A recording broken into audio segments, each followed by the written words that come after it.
có xíu thì cái lay trên đấy.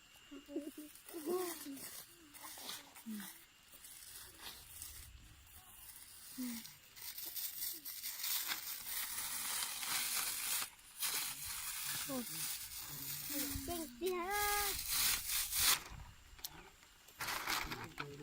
lay rồi. Lay rồi. Lay phải gì gì. Bây giờ thầy Hoàng bắt đầu xuống làm nhá. Đây là thầy Hoàng. Bên này sùng à?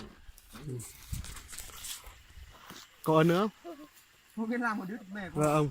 Bây giờ thầy Hoàng xuống, bây giờ thầy Hoàng tiếp tục nghề thủ công của. Bây giờ thầy Hoàng thử nghề làm giấy của người Mông. Ayu sao mà Thầy đang cầm cái gì này? Thầy que không? Cái que chụp cứt.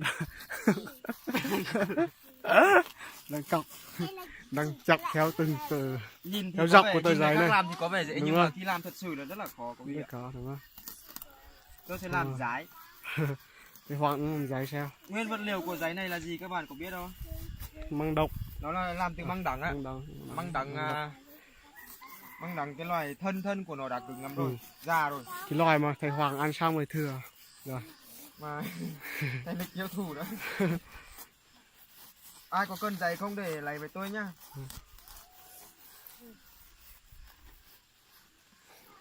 Sắp rồi bắt đầu. Chưa? Làm hết.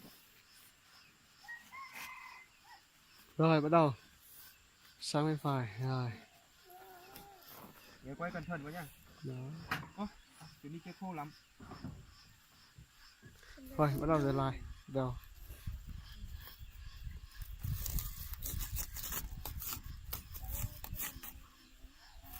Đừng có phá hoại của họ nhá. Mất công mất sức của họ đấy.